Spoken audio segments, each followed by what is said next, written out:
Okay. Hello.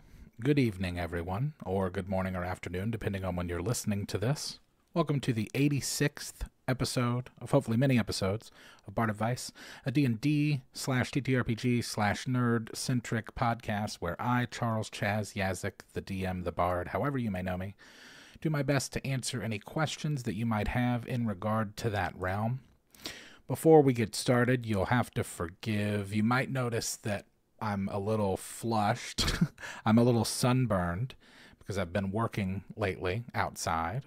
And also I'm kind of tired. But we will persevere and go through and do the episode because I've got questions that I want to get to. So I hope that everybody is doing well. Before we get started, as we like to do at the top of the hour, is remind everybody of all the general housekeeping stuff. So the email for the show is bardadvice@gmail.com. It also looks like bardadvice. If you'd like to send a question, concern, complaint, criticisms, critiques, etc., all of those to bardadvice@gmail.com. Looks like bardadvice. If you need some merch, you can get some over at manschwartz.com, or more notably as of late over at krakendice.com. You can get yourself, I'm not sure how many are remaining, but we've got the 4 limited series release dice sets that we did with Kraken earlier this year. So you can go get yourself some of those over at krakendice.com. And if you'd like to contribute to anything that I'm doing musically, you can do so directly via PayPal, Cash App, or Venmo, all of which are Yazik, Yahzick. And speaking of that, on that note, musically, I will say that lately I've started to find a little enjoyment and love for like acoustic-y guitar stuff again. So that stuff might be coming down the pipeline. Also, at the top of the show, we like to thank all of our patrons, our members, our super chatters. Remind everybody to please like, comment, subscribe, turn on notifications, rate the podcast on your respective platforms, and join the Discord if you'd like to. Looks like there's a link for it in there, so if you want to join in the Discord, please do. Hello to all of the regulars. Thank you for joining. And hi, Ruby. Hope you're well. Yes, she's okay. It's been an experience with moving, but we're okay. And tomorrow's the last day, and it'll all be done. So that's good news. So for Art Corner this week, I would like to do a little self-plugging on some stuff. So I did finish, I'm not sure if I had finished the Middle Ages album last week. I'm not sure. I can't remember. It's been a long week. But if I hadn't mentioned it, I did finish the Middle Ages album. It's an album that I created with Songaria, and we used Suno AI to do it. So we wrote all of the lyrics and fed it into Suno, and Suno did all the generating, so produced all of the music and the vocals for it. It's called The Middle Ages because it's about getting older and just like starting to feel like middle age. Like I'm a couple of years shy of 40, so I'm really starting to feel a lot of stuff of just like general adulting. And it's kind of like an 80s rock, funk, disco theme. So it's real fun if you want to go check that out. I did not release it through my distributor because obviously, like with AI music, I think a lot of this stuff is still kind of up in the air legally. I don't want to, as somebody who's a lifelong musician, I love experimenting with all these new tools and I think that it's fun, but I don't want to step on anybody's toes either legally or ethically. I'm less concerned about doing it ethically, just because, those kind of things can be up for debate. But from a legal standpoint, a lot of it's still kind of unsettled now. So all that said, I've just released it on my YouTube channel, which there's a link for it. I made a lyric video for the album, so you can go check that out on my Yazik YouTube channel if and you wanna. And the other thing that I wanted to mention for Art Corner this week is going to be Bartificial Intelligence, which is a new stream/podcast that I've started with my buddy Songaria, with who I wrote that Middle Ages album, but we also we wrote another one called Artificial Irie that he's going to be releasing soon, and then we also made Math Lord, which is a human music album that we produced earlier this year. So you're welcome to go check that out. But Bartificial Intelligence is a podcast/stream that we're going to be doing on Sunday evenings at 9 p.m. Eastern. And essentially we build AI music songs on stream with people. We also have like a couple of segments about it, right? So there's like each week we have like homework where we kind of assign genres to one another, and then based on the theme that we decide with chat at the end of the episode, that's what we open the next episode with, is songs that we've generated. And, you can catch up on all of that, what it's about, if you go check out the show. There's already an episode. I've put a link to Songaria's YouTube where it is. There's already an episode out, albeit there are some technical errors with it. But if you're interested, you can check it out and see at least what the deal is. I know that River and Kirk were available last Sunday when we did it, and so that was really cool. Appreciative that you guys were there. So come check it out on Sunday, 9 p.m. Bartificial Intelligence on Songaria's YouTube channel, which I've got a link for in the description. Okay, gee whiz.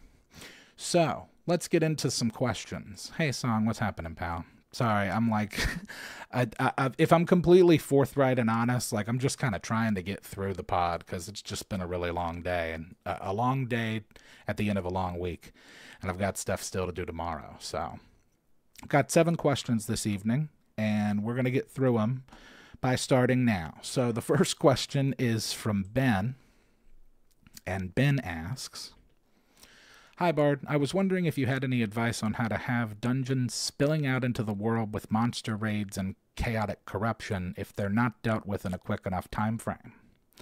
Essentially, I'm trying to figure out how to treat a dungeon and its denizens as dangerous enemy factions rather than them being sitting ducks waiting to be raided by a PC.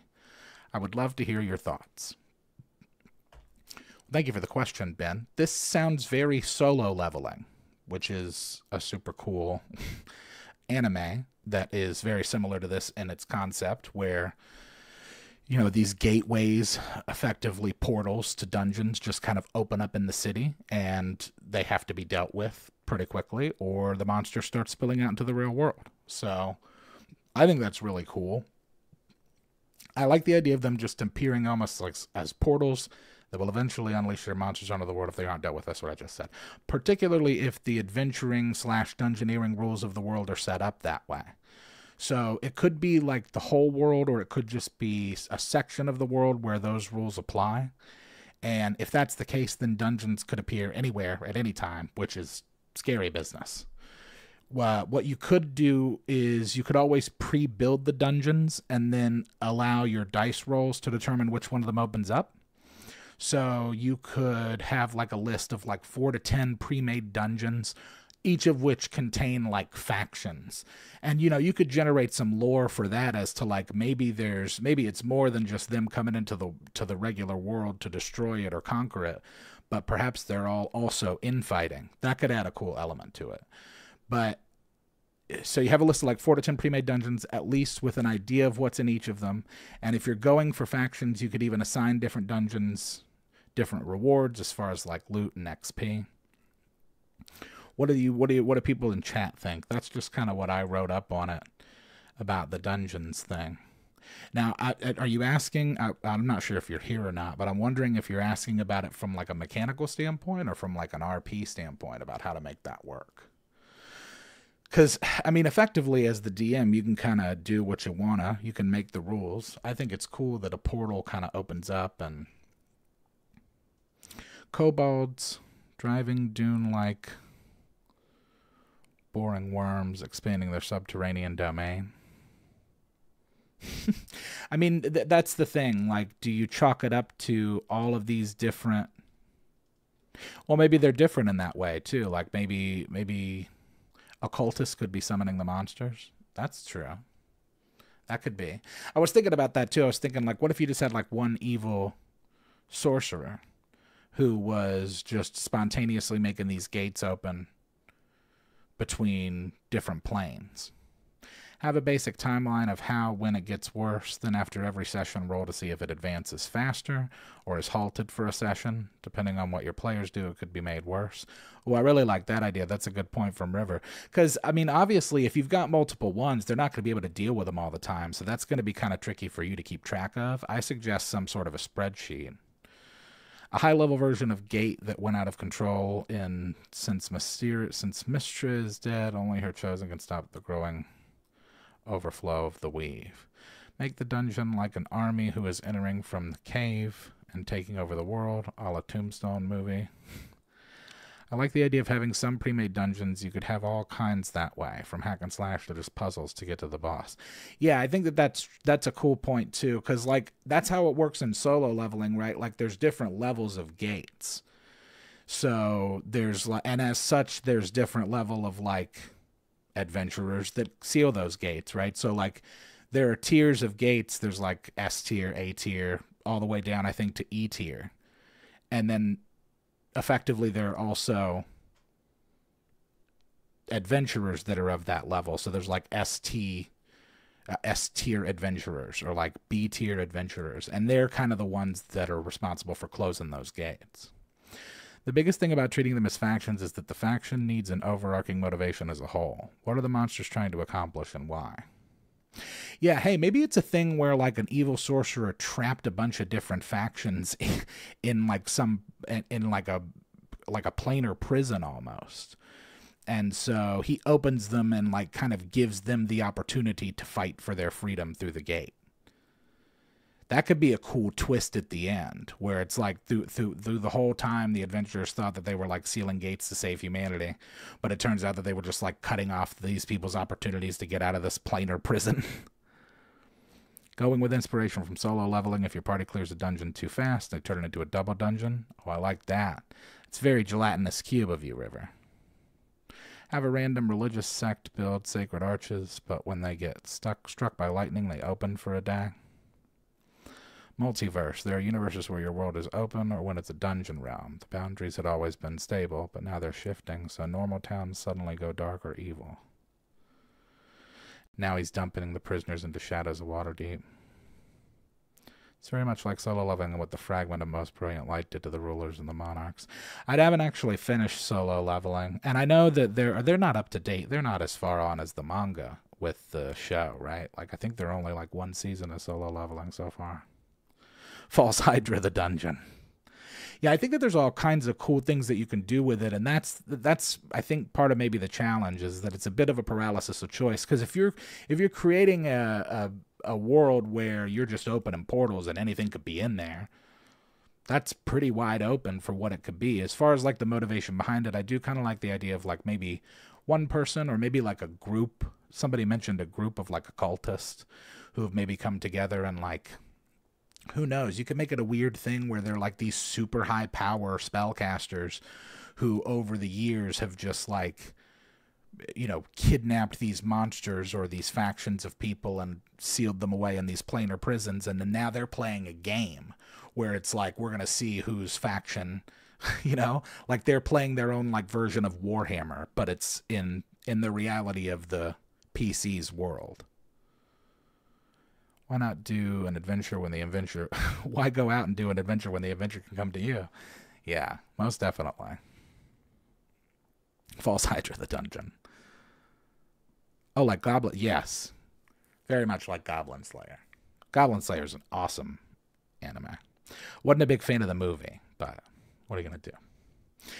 All right. So I think that there's enough. I don't want to spend too much time on this because we do have more questions. I think that there's enough in there for you, Ben. Hopefully that gives you some guidance and maybe at least some ideas and direction. Anything that I or chat said, you know, like I said, I think the biggest thing to remember in a scenario like this is that you're the DM, so you can ultimately just kind of decide those rules how you want to. And I mean, as long as everybody's on the same page and they're cool with it, then I would be super down to play in a campaign like that, where it's like, whoa, you're telling me that like at any moment, anywhere, a dungeon could open and who knows what's in it? That's cool. All right, so moving on. Thank you for the question, Ben. The next question of the evening is from Chris. And I actually have two Chris questions this evening, and they're from the same Chris, because he just keeps coming with the great questions. It's much appreciated. So this one's from Chris, and Chris asks, Wizards have seemingly backtracked on their previous intentions of removing legacy spells and magic items, now allowing those who own the books to choose between the new and old PHB. Well, it's the least they could do. At this point, do you think they are testing the waters to see backlash, or merely just don't understand the wants of the player base? Thank you for the question, Chris. It's also, you know, that's a poignant question, I guess you could say, timely. With everything that's been going on, I ended up writing way more of a monologue answer than I intended, so I'm just going to try and burn through it, and feel free to sound off in the comments as to what your opinions on this are. So, you asked if they're just testing the waters to see backlash or merely just don't understand the wants of the player base. Could be a little bit of both. The sad truth is, to me at this point, at least in my opinion, it seems that they've reached a level where they can afford not to care. So they seem to have like a recent history. This is a pattern, right? This is becoming a pattern where they announce something, they immediately backtrack it, and then moving forward, it's something that's kind of in the middle of those things. Like it's not as drastic as the first thing. And so there's probably, it's starting to seem a little tactical. And, at the end of the day, the job of those executives and those people is to make the rich people more money. And the rich people that are cashing the checks certainly don't care about understanding the wants of the player base beyond what market research shows. So I was talking about this with a friend recently because it's a shame that Wizards of the Coast has reached the level of popularity that they can seemingly survive on volume, because that's what's been going on for some time with game companies like EA.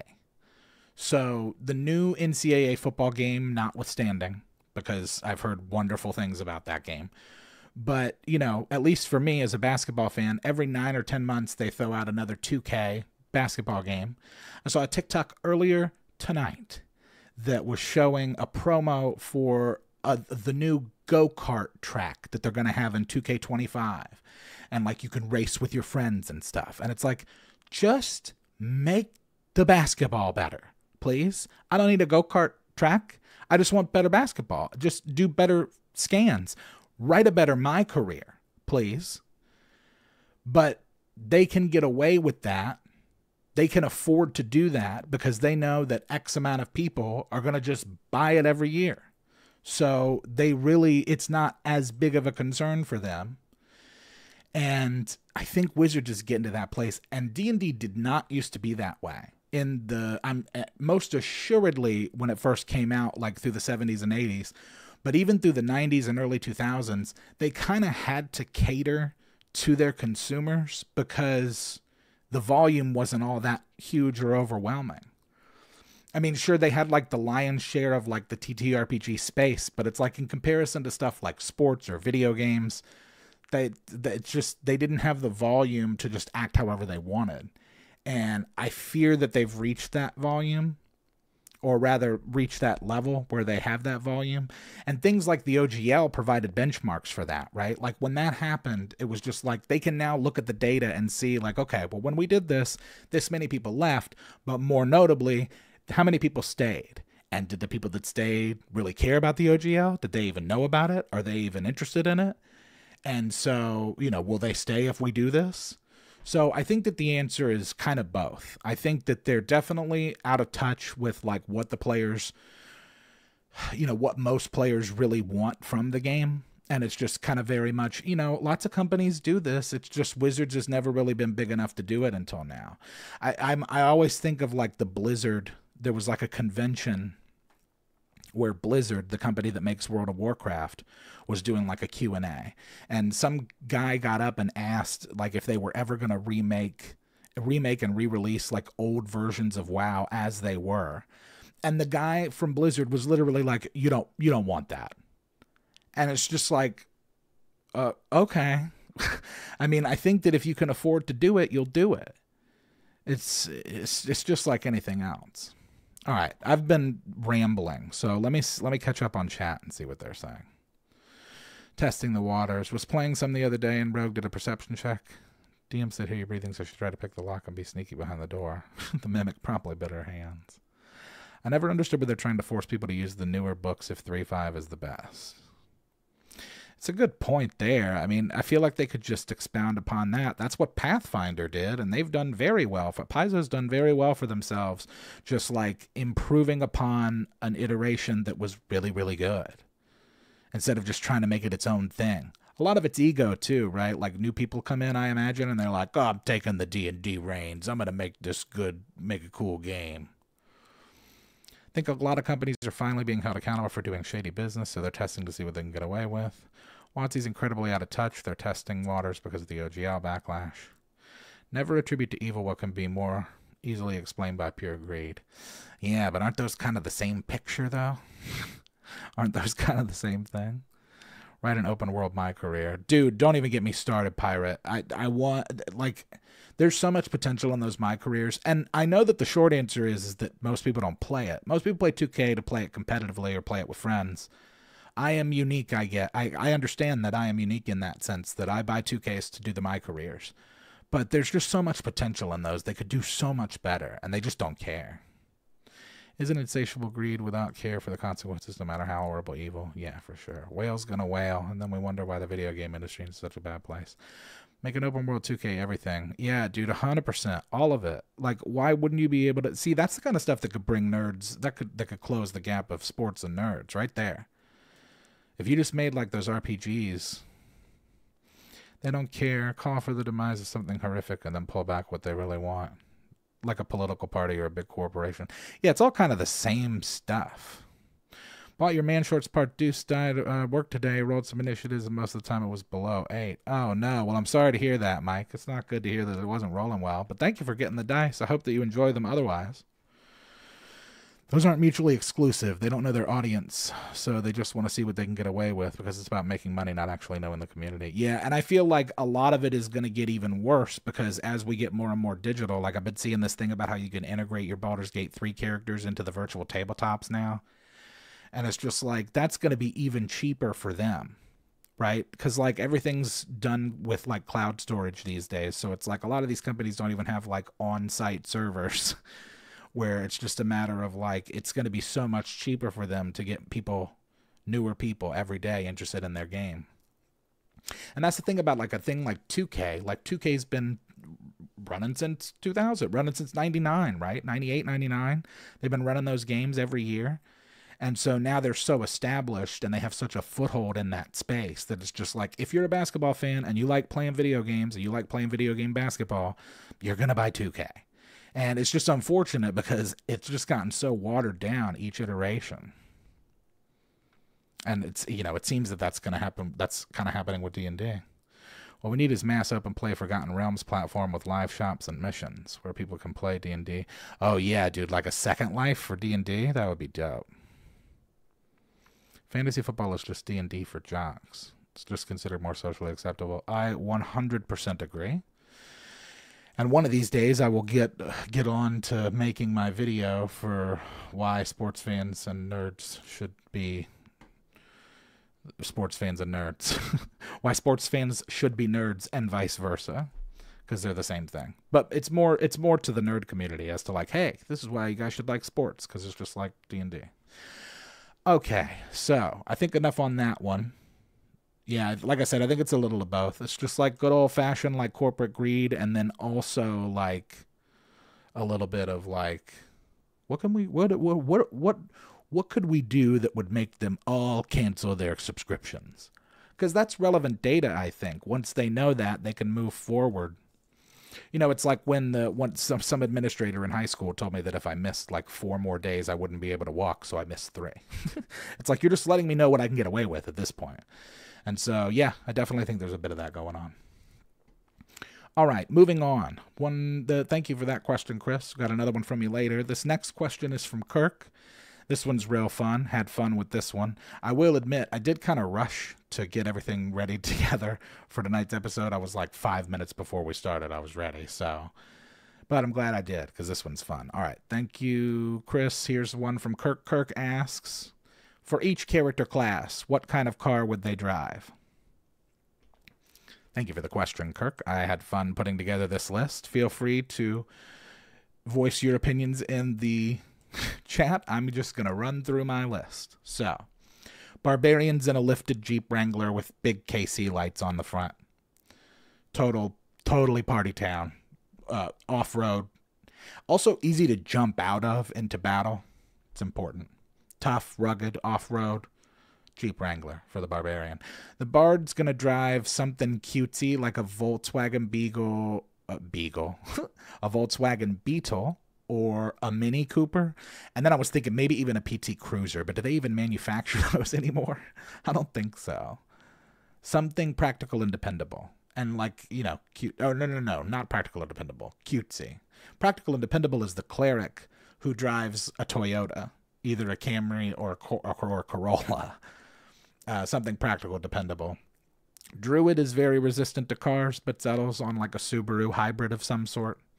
Something on the more eco-friendly side that can be used for outdoor adventures. Fighter's in a Ford Ranger or a Nissan Frontier. Practical pickup truck, workhorse, reliable. The monk is in a Cybertruck. The idea of a machine that emphasizes precision and clean energy. Or perhaps a Prius.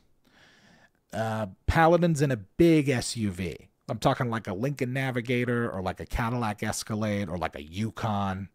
Something big, bold, makes a statement. You know, could crash down the gates and you'd be more protected in an accident. The Ranger's in a Toyota 4Runner or a Ford Bronco. Again, something that's rugged, outdoorsy. Rogue's on a motorcycle, just edgelording all around over the place. And you know, in your head you could make it a sports bike or a Harley, doesn't really matter. It's very rogue stuff. They're on the motorcycle, something flashy. Sorcerer's also in something flashy, fancy, thinking like a Corvette or a Porsche, something that's like raw power, maybe even like a Dodge Hemi, like a Dodge Challenger. Warlock's not to be outdone by the Sorcerer and is in like a Maserati MC20 or like some exotic race car. And then I've got the Wizard in a Honda Accord. So let's see where we are with people. What are people saying? Pulled away. Oh, no worries, Kirk. Druids, Rangers with an EV. Yeah, most definitely. It's gonna be some kind of a Barbie EV Corvette. Oh yeah, man, PT Cruiser, that's like so my generation. I was like 12 or 13 when they started making those. Paladin's in a Toyota Helix. Druids ride a bike. Yeah, I thought about that too. I thought about just putting like Druid, that's why I added like they're really resistant to cars, because I was thinking like, what if a Druid was just like on a horse? Barbarians drive the Flintstones car. Paladins drive a horse and carriage. Bards ride a magic carpet. Monks don't drive. They float cross-legged. Druid also drives Flintstones car. Nice. Fighters in a NASCAR. Paladin Hummer. That's a good one. Yeah, a Hummer. Like an H3. Like one that's big for no reason. Rogue. Yeah, Rogue's definitely on a motorcycle. Wizard's in a Tesla. I could see that. Maybe the Wizard and the Monk even swap. Cleric drives a Volvo 240. You're more likely to live in a Volvo. Monks already get so much shit for being bad. Don't put them in that much. Do monks get it for not being good? I feel like monks are busted. They get so many attacks. I don't know. It could also just be like my experience coming off of playing BG3.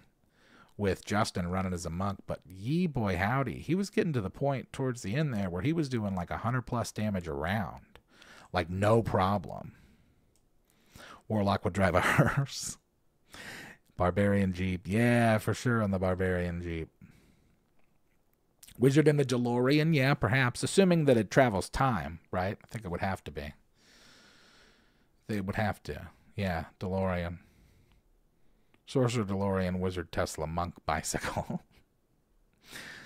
Oh, man. But those are really fun exercises. You know, although we seemingly disagree on a lot of stuff, I do feel like Barbarian and the Jeep is like seemingly a consensus.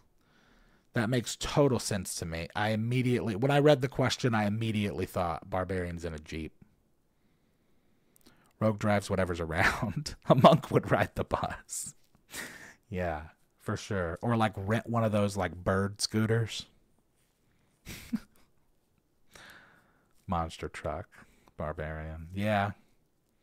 Yeah, maybe a monster truck. Okay. Well, that's that question. That was fun. Class cars. Those are always fun to do. Please feel free to send more of those in because I love doing those, and it's fun and engaging for chat too. It's interesting to see like what people tend to agree on and then disagree on.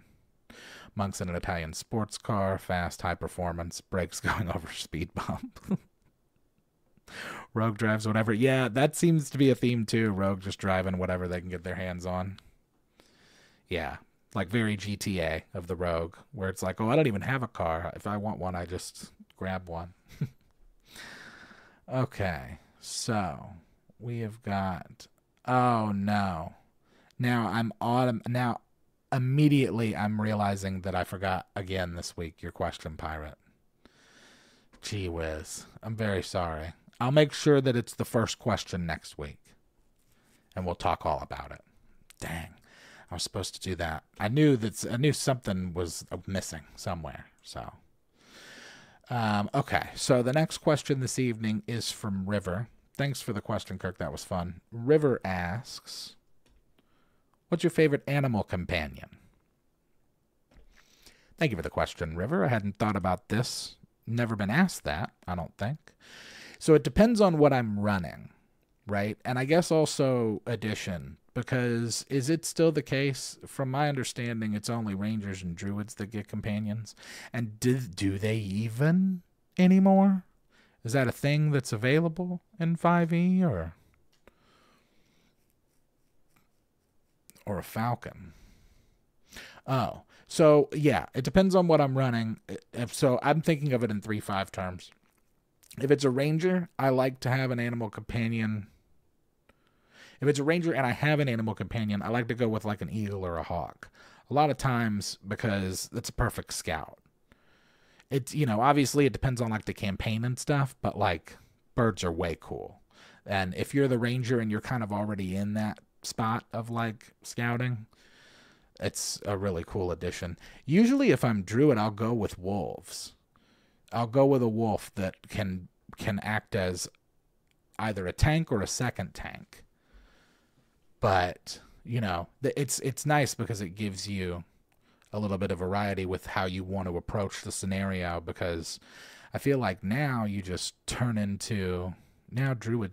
into the animal, and it's like, yeah, that's cool, but also if they had a familiar, then you could be two wolves. And you know what they say about two wolves? Well, they're better than one. So why wouldn't you want that option? So that's what I'd say. It depends on what I'm running, but if I'm ranger, it's like a bird, and then if it's druid, I'll go wolf. T-Rex is obviously the best answer. Well, I mean, of course. Like, I guess I'm also thinking like really low level. Like, because I probably would still just go with a dire wolf. I feel like they have the best stats in terms of like tanking, because it depends on what you're using it for, right? Like if you're the ranger, it's nice to have a bird that has like really good vision, because you could just send them up to scout, and then you know what's going on around you. They were, yeah, most definitely. Ferret's like the one in Beastmaster. Red Kangaroo, plus for grappling and water, punch attack. Funny enough, Tantor was supposed to have, and I don't know if he ever did, at one point he was supposed to have a snake companion named Sassafras. But that might have not come to fruition. That might have been a thing that I was discussing with Ethan before the campaign, and then I ended up scrapping it. Because I think that there was a thing that I wanted to do that I couldn't really do. Crab with a knife. If I could pick anything, I'd say Astral Dragon. Oh, no doubt. Well, if we're picking anything, I'm going to have a genie, dude. Halfling Ranger could ride as Direwolf. That's very true. Dabbled as a sorcerer, and when I have a raven named Ari. Yeah, I will say the spellcaster familiars are way cool.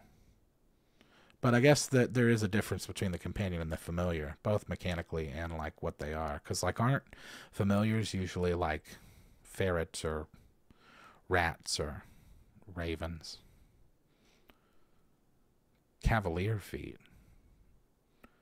Oh yeah, dude. Oh man, I've done that with gnomes too. I've done a gnome with a riding dog. I always liked a companion that could be used as a mount, often with a small size character. Yeah, and that's another great point on like depend on what you're running, right? Because if you're running like a halfling or a gnome, you can definitely ride those animals, like a riding dog or a wolf, or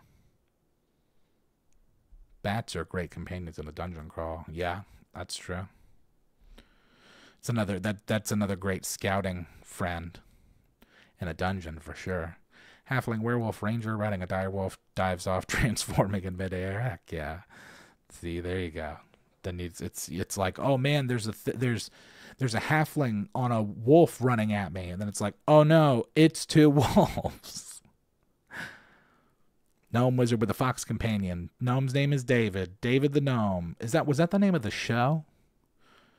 Or was it a different show?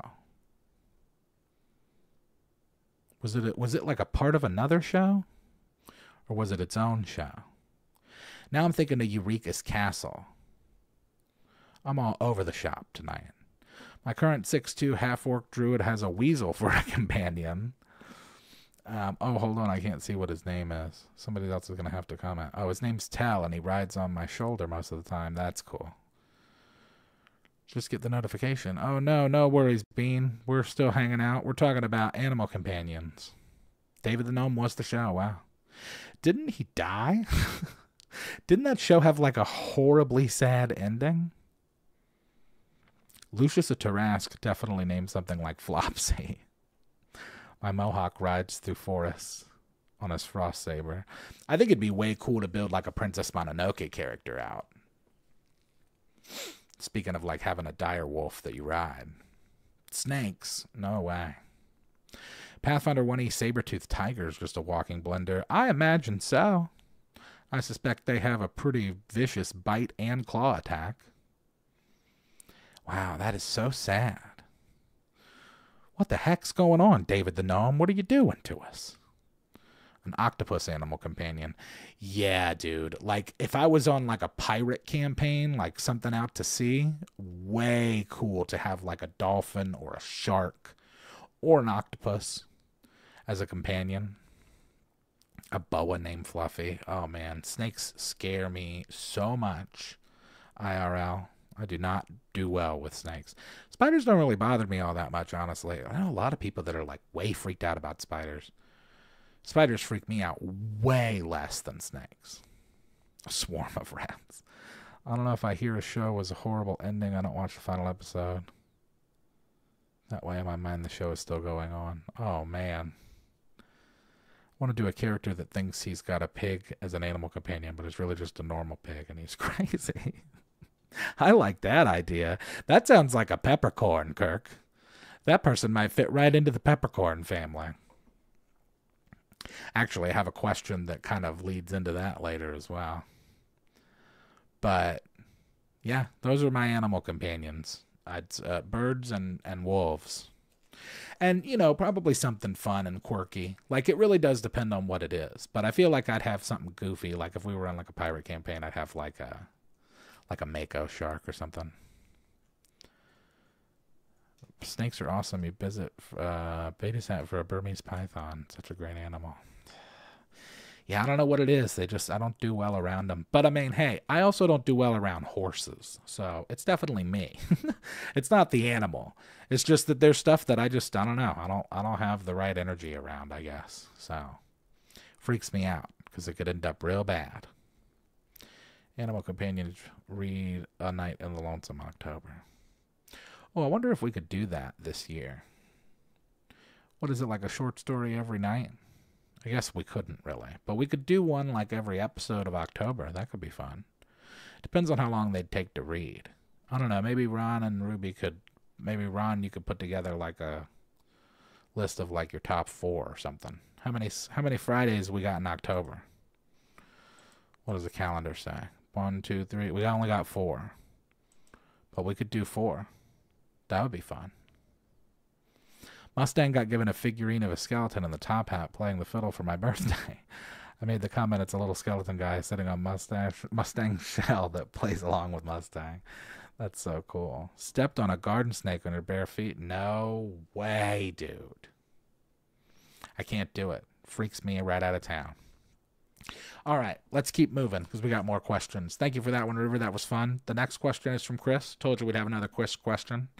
And Chris asks, recently while talking with a coworker, she made a reference to something along the lines of, well, don't they want my money? Which caused an almost Pavlovian response as I sung the jingle to the old J.G. Wentworth commercials. Are there any similar jingles that live rent-free in your mind from just being so catchy? So many. Thank you.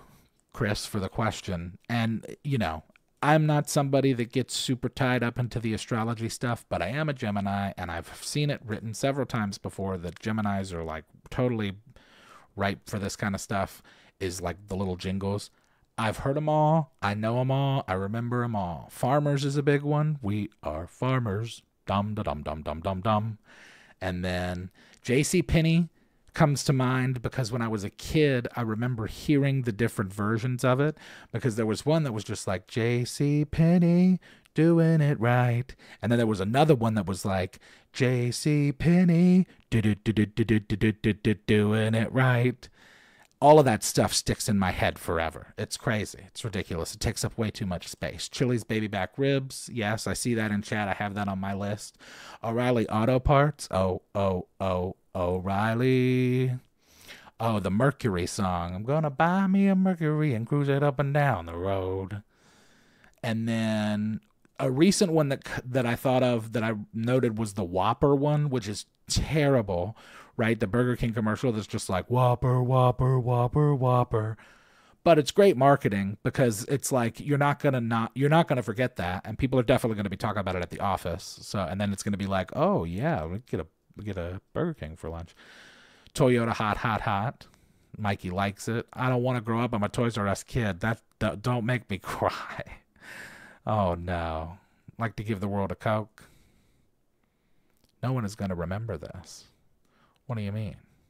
I was totally a Toys R Us kid. Wait, which song's awful? Break me off a piece of that Kit Kat bar.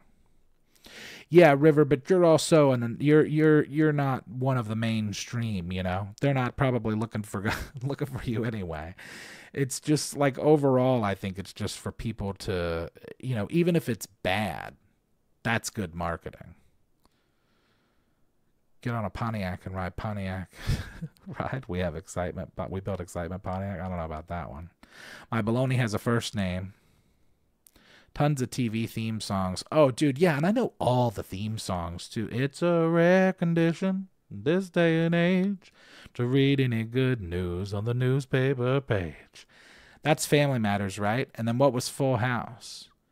Full House was the one that was like, everywhere you look, everywhere it's a face of somebody who needs you.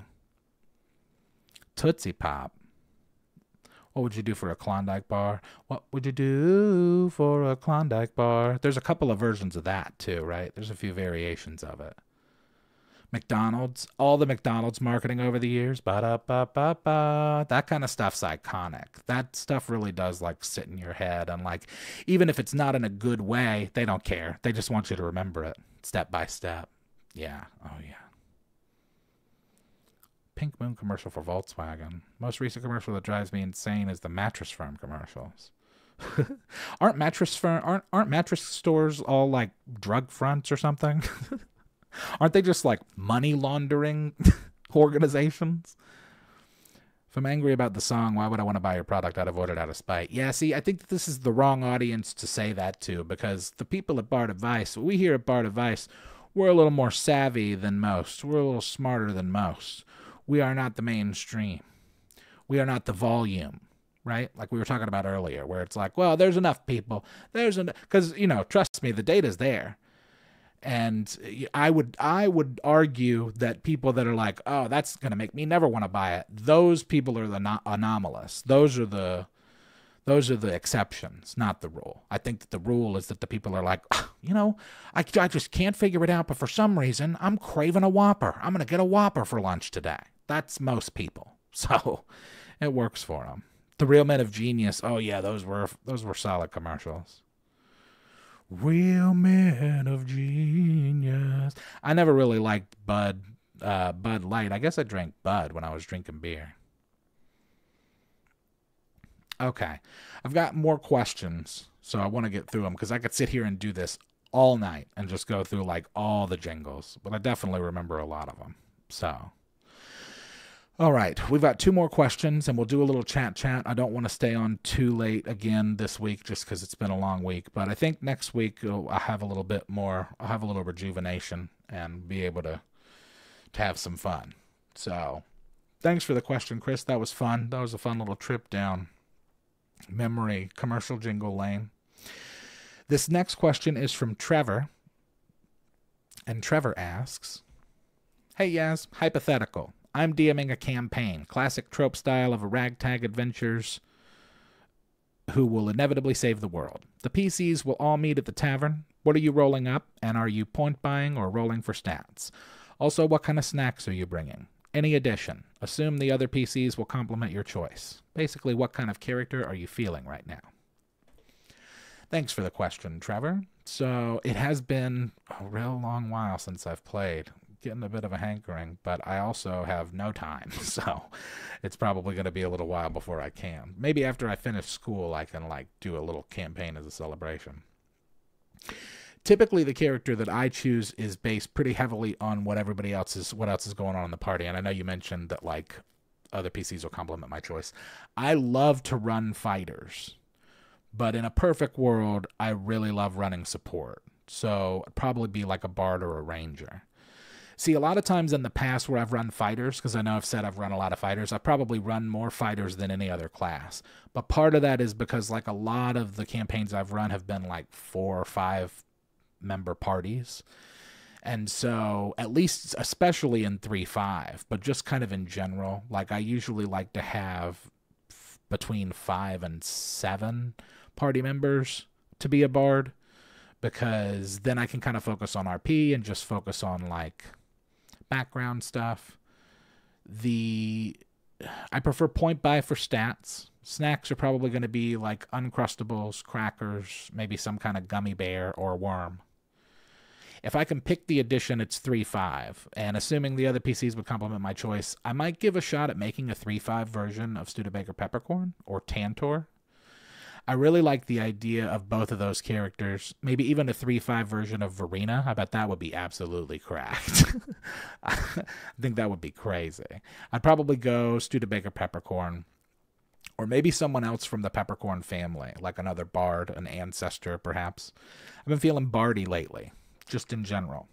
Obviously, as the host of Bard Advice, and then also a co-host of our upcoming stream, Bartificial Intelligence. So, yeah, I've been in my bard space lately, I suppose. Let's see what people are saying. Only the rye chips from Gardetto's in the snack is the snack you're bringing. My buddy Rigsby, who plays Waylon on the show, loves Gardetto's, dude. He'll take some Gardetto's down. Rolling up stats and definitely wizard. I like point buy. I like the idea of just having the agency of being okay, if I'm going to go into this, then I'm going to. But I guess there is value in the randomness too. Sorcerer or bard rolling my stats. Wow, lots of people rolling. That makes me feel kind of like I'm on easy mode if I like to pick, but that's just kind of how we've always done it, I guess. As for snacks, something like chips, pork rinds, or cashews. Oh, you know what, dude? Pretzels. Pretzels are a great snack. That's me too. You only want to play sorcerer. Run a sork. Lots of sorks. What's going on with the sorks? Well, not that there's anything wrong with that. Cookies, can of mixed nuts, some Dr. Pepper. Method 5 from AD&D, Unearthed Arcana, 9d6, drop lowest 6, then 8d6, drop lowest 5, etc. Whoa. That seems insane. That's like a fever dream version. Pepsi and Oreos. Debating about trying an anti-bard, focusing on debuffing the enemy versus buffing the party. Whoa, that's a cool idea. That'd be cool. I wonder if you could do... I'll say this too about 3.5. There's a lot of cool multi-class routes for bards. Check out the Complete Adventurer. Being an arcane trickster might be good for that kind of thing. If you want to debuff the enemy. Cursing others. Cool Ranch Doritos.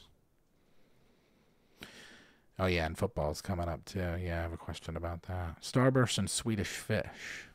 Oh, dude. Swedish Fish are so good. You know what else are good? Mambas.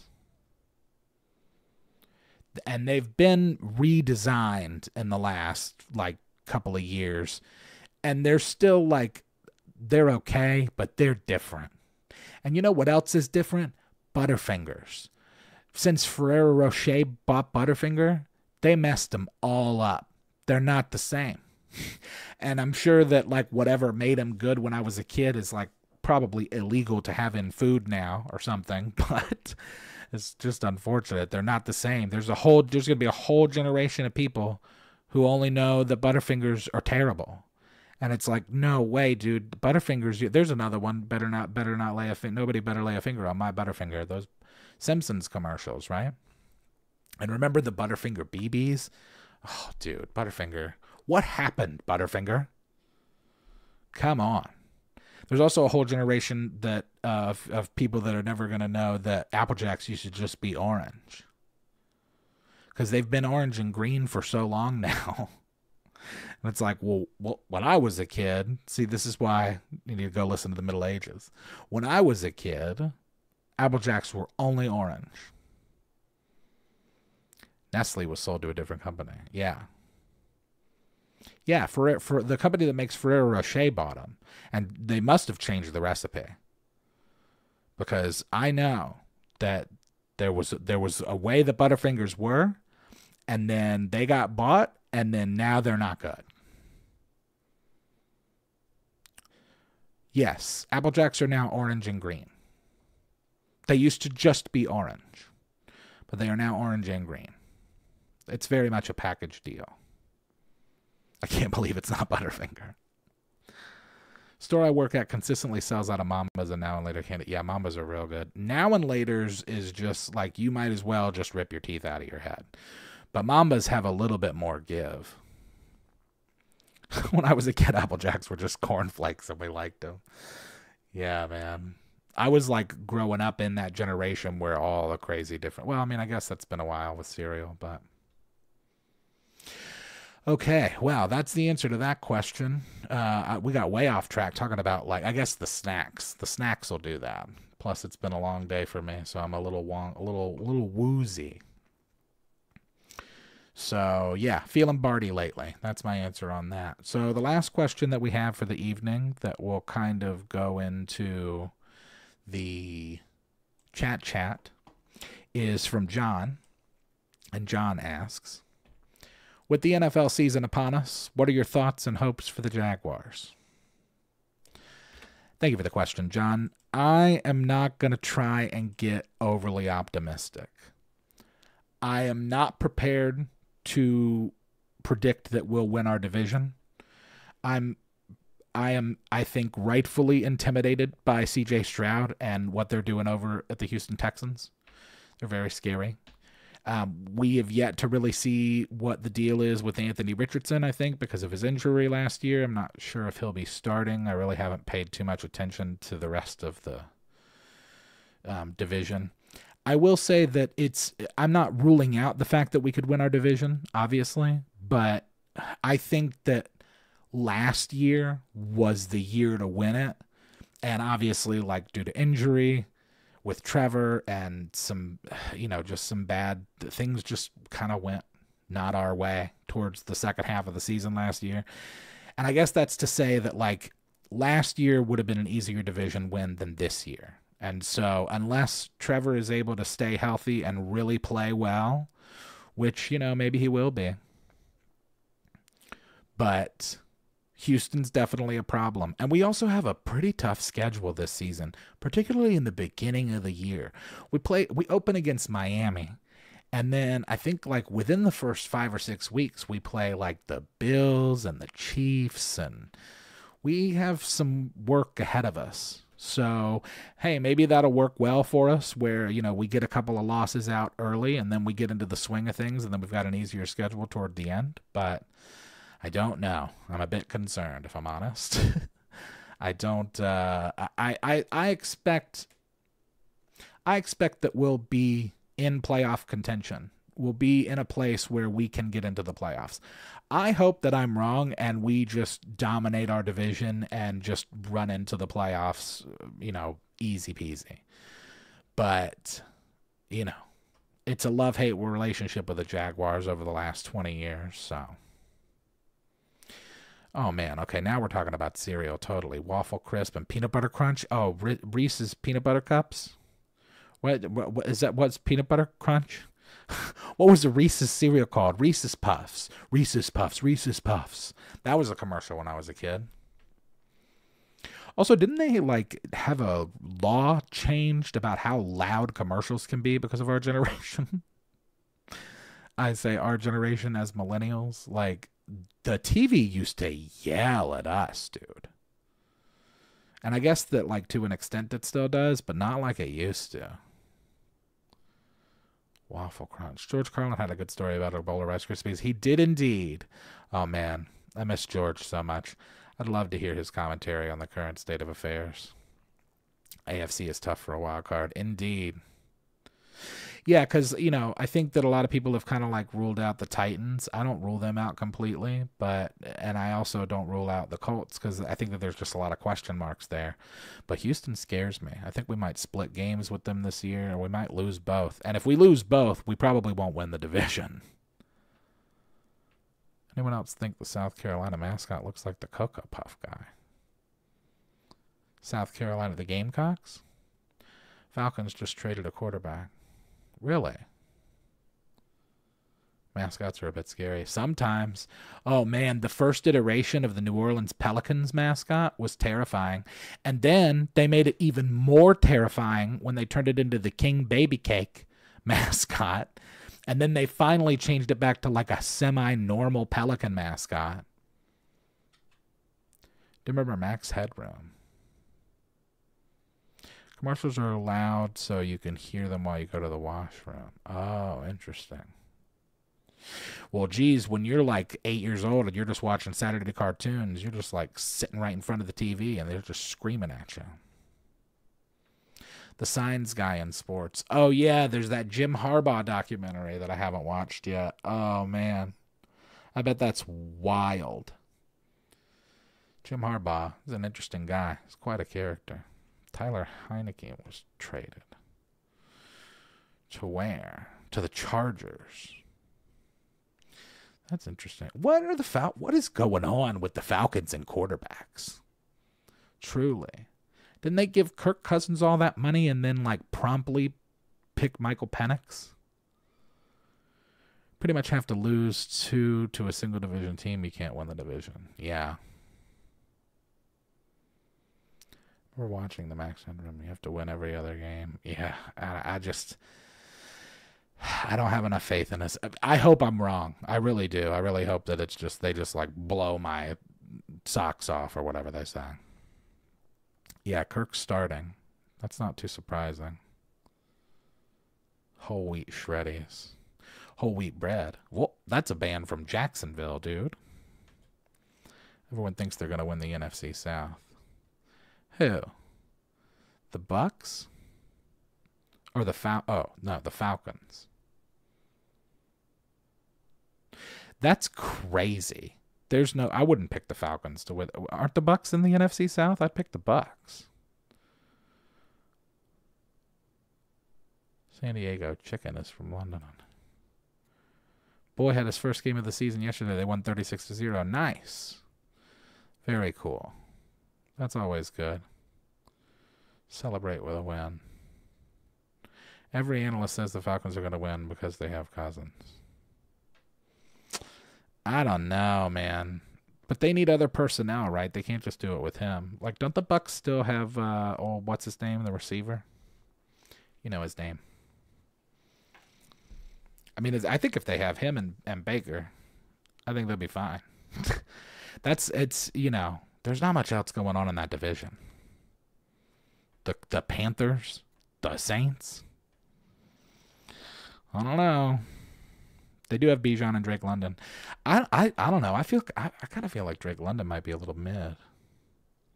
I do like Bijan a lot. Mike Evans, thank you. That's his name.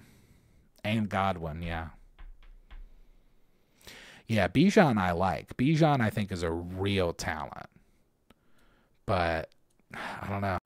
I don't know much about the NFC South. I barely know barely know what I should know about the AFC South when it comes to all that stuff. All right, so we're officially in chat. We've just been kind of rambling. What's good things for the week, everybody? My good thing for the week is that we're almost done with my mom's move. And tomorrow should be the last day of it. So, gee whiz. What's going on good with other people? Made it to Oklahoma safely. Cool. It's draft weekend. Draft weekend. Gotta be for hockey, yeah? Who else is getting drafted? Did we have a follow-up? We did not. Finally completed your honor mode run in BG3 and got your golden dice skin. That's right. I remember seeing that earlier this week. Congrats, River. Nice. Yay for the move. Yeah, for sure. Got a cat, but it doesn't like me. Oh, no. Well, it'll grow on you. Maybe you'll grow on it.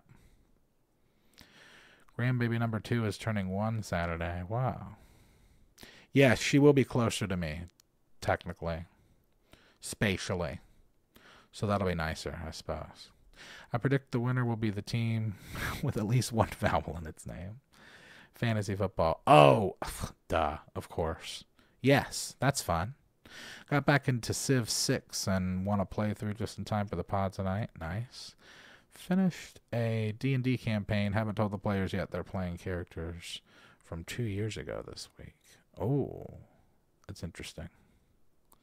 Technically, we did have a follow-up. Yeah, that's true, Pirate. I don't know what we're going to do about that. I don't know. I'm going to just have to make a note. I'm going to have to put a physical note on my desk. That's what I will do. How about that? Upon finishing this, in fact, I'll do it right now. Do I have I don't know if I have any stickies. Oh, I do. I got a sticky note thing right here. This is perfect. And I'm going to put it.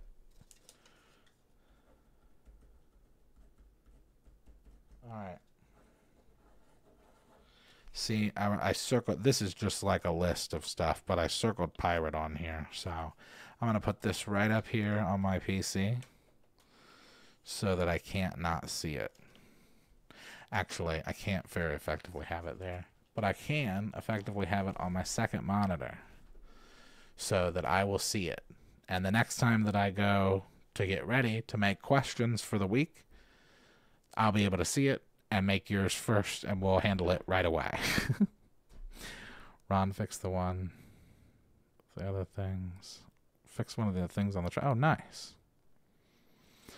Gortash and Ketherick died to Barrelmancy. Ornan got thrown off a ledge to instant death. Played so scummy. Whatever, man. Win's a win. I mean, that's how they would see it if they defeated you. For those of you playing along, that's technically Pirate being Pirate. I'd like to do a one-shot in which the players in our group each get to play another character in the party. I think it'd be fun. Yeah. I like that idea, too. Like a switcheroo. Taking the banjo ball with Ruby and people. Wait, what? Next week I'll be talking about the banjo ball with Ruby and people will be confused. Unfamiliar. Yeah. Okay. Well, yeah, it's time to go. Thank you, Pirate. We got to get out of here. We're here at the end again, folks. I don't know how we always get here so quickly. It's a breeze each week. Been having so much fun with this pod. I'm very appreciative for all of you showing up each week. So before we get out of here, let's do the things that we like to do before we get out of here. Remind everybody, of course, of the email, which is bartadvice@gmail.com. Please send all of your questions, concerns, complaints, critiques, criticisms to bartadvice@gmail.com. It also looks like Bardadvice, if that helps you remember. If you want to get some merch, you can do so over at manshorts.com, or more notably, recently over at krakendice.com. Get yourself one of the Manshorts dice sets. There are limited numbers of those. I'm not sure how many are remaining, so head over there and get yourself some. And then if you want to contribute to anything that I'm doing musically, you can do so directly via PayPal, Cash App, or Venmo, all of which are Yahzik, Y-A-H-Z-I-C-K. Quick reminder, again, this Sunday at 9 p.m. Eastern on Songaria's channel. The link to that is in the description of this video. We'll be doing Bartificial Intelligence. This week's theme is dreams, so come check that out. That's going to be a super cool, super fun time. Again, thank you to all the patrons, members, super chatters. Remind everybody, like, comment, subscribe. Please turn on notifications, rate the podcast on your respective platforms. Join the Discord. We will be back here next week, same Bard time, same Bard channel, 10 p.m. Eastern Standard Time on the Man Shorts YouTube channel. The audio for this podcast, as always, will be made available tomorrow at 12 p.m. noon Eastern Standard Time. I hope that everybody has a fantastic weekend and an even better week, and we will see you next time.